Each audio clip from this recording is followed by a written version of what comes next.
पृथक पहाड़ी राज्य हमने मांगा था कि यहाँ के संसाधनों पर, यहाँ के जल जंगल जमीन पर हमारा अधिकार हो। लेकिन अगर आज आप नौकरियों को ही देखेंगे तो सचिवालय चले जाइए, विधानसभा चले जाइए, 80% से ज़्यादा आपको यूपी बिहार के लोग वहाँ कार्यरत दिखेंगे। हमारा युवा आज भी अपने आप को ठगा हुआ महसूस कर रहा है। पहले तो सालों साल तक भर्तियाँ निकलती हैं तो प्रश्न पत्र लीक हो जाते हैं। प्रश्न पत्र अगर लीक ना भी हो तो रिजल्ट आने में विलम्ब होता है। रिजल्ट आ भी जाए तो भाई भतीजावाद निकल कर आता है, पक्षपातपूर्ण रवैया निकल कर आता है। महिलाओं के साथ लगातार अपराध बढ़ रहे हैं। देवभूमि का स्वरूप इस तरह का तो हमने इमेजिन नहीं किया था। लोकायुक्त का गठन आज तक नहीं हुआ, भू कानून नहीं मिला, मूल निवास नहीं मिला, भ्रष्टाचार आकंठ हमारे सिस्टम में पैर पसार रहा है। अधिकारी प्रदेश को चला रहे हैं। ऐसे निरक्षर लोग जनप्रतिनिधि के रूप में चुनकर आ रहे हैं जिन्हें ना प्रोटोकॉल की समझ है, ना कर्तव्य पता है, ना जिम्मेदारी पता है, ना अधिकार पता है। तो ऐसे में अधिकारी उनको कठपुतलियों की तरह चला रहे हैं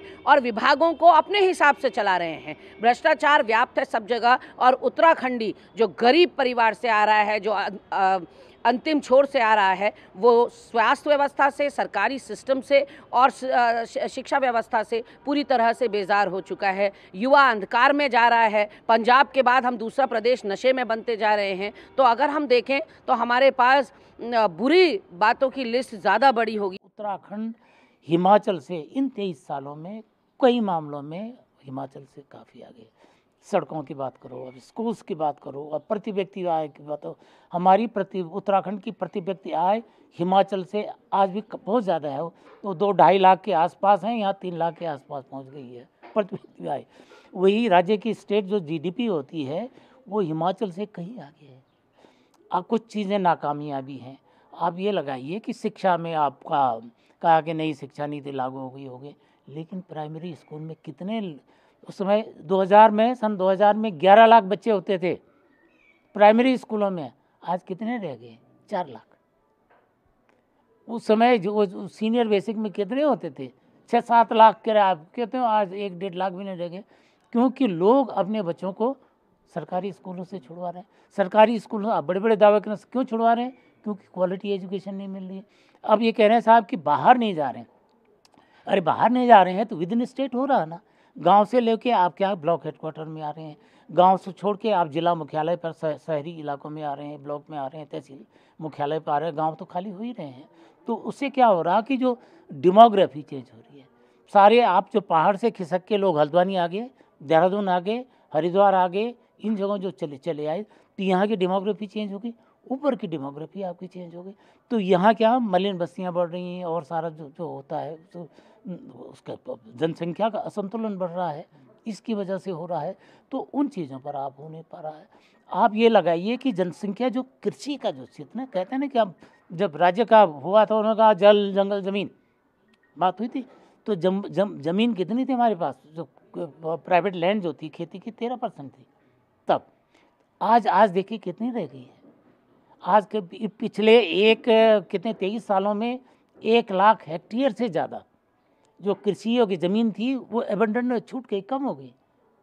इसका मतलब दूसरी बात, जो जोत होती हैं, लैंड होल्डिंग्स होती हैं, वो बिल्कुल छोटी, जो बड़ी बड़ी 4 हेक्टेयर की थी, 10 हेक्टेयर की, तो वो तो बहुत छोटी हो रही हैं और छोटी जोतों की संख्या बढ़ रही है। इसका मतलब पहाड़ों की और क्या स्थिति होगी? पहाड़ों में छोटे खेत है, क्षेत्रीय खेत है, इसीलिए लैंड कंसोलिडेशन वहाँ होता नहीं, चकबंदी होती नहीं है, हुई नहीं। तो उसकी वजह से क्या हुआ? उनकी उर्वरकता कम हो गई। छोटी लैंड होल्डिंग की वजह से, क्षेत्रीय वजह से लैंड डिग्रेडेशन होता है, इरोजन होता है बारिश से, वो क्योंकि ढलान वाले खेत है उपजाऊ, उसके बाद कुछ हो नहीं पा रहा। आज का मुद्दा कि उत्तराखंड राज्य का आंदोलन रोजगार को केंद्रित ही था। जब माताएं बहनें सड़क में उतरती थी तो भाव ये था कि राज्य अलग बनेगा तो हमारे लड़कों को नौकरी लगेगी। और हम ये सब जानते हैं कि उत्तराखंड छोटा राज्य है, यहाँ सरकारी नौकरियों की सीमित वो रहती हैं। तो इस प्रकार से जब इन्वेस्टर आएंगे, उद्योग लगेंगे, तो मेरा उत्तराखंड की जो जवानी है, कहते हैं उत्तराखंड का पानी, उत्तराखंड की जवानी उत्तराखंड काम नहीं आती है। पुष्कर सिंह धामी जी पहले मुख्यमंत्री जिन्होंने यहाँ की जवानी को उत्तराखंड के अंदर ही उनको रोजगार मिले, इस भाव के रूप से पूरे विश्व के इन्वेस्टर आ रहे हैं, उनके उद्यम खड़े होंगे, यहाँ स्थानीय लोगों को रोजगार मिलेगा। स्वरोजगार की दृष्टि से भी बहुत बड़ी पहल हुई है। देखिए मैंने कहा एक तो रोजगार का विषय है, दूसरा हमारा जो सीमित क्षेत्र है, जो भौगोलिक क्षेत्र की दृष्टि से मैं कहूँगा तो हमारे पास कृषि भूमि सीमित है। उस सीमित कृषि भूमि से हम लोगों को क्या क्या और लाभ हो सकता है उस पर हमको विचार करना है। हम लोग आयुर्वेदिक क्षेत्र में आगे बढ़ सकते हैं, योगा के क्षेत्र में आगे बढ़ सकते हैं। इसके साथ साथ हम लोग, क्योंकि गंगा यमुना सरस्वती बड़ी मात्रा में हमारे यहाँ है, उस गंगा के जल का अपना महत्व है, उसको भी हम किस रूप में एक सार्थकता दे सकते हैं। इस भाव के साथ अनेकों जल विद्युत परियोजनाएँ हैं, जिन जल विद्युत अभी लखवाड़ जल विद्युत योजना का हमको उसका लाभ हमको मिला है। तो ये बहुत से विषय पर, अगर मुख्य रूप से उत्तराखंड का जो मुख्य राज्य का नारा था, उत्तराखंड का विकास, उत्तराखंड के नौजवानों को रोजगार, यही हमारे रोड मैप के भविष्य के माध्यम रहने वाले हैं।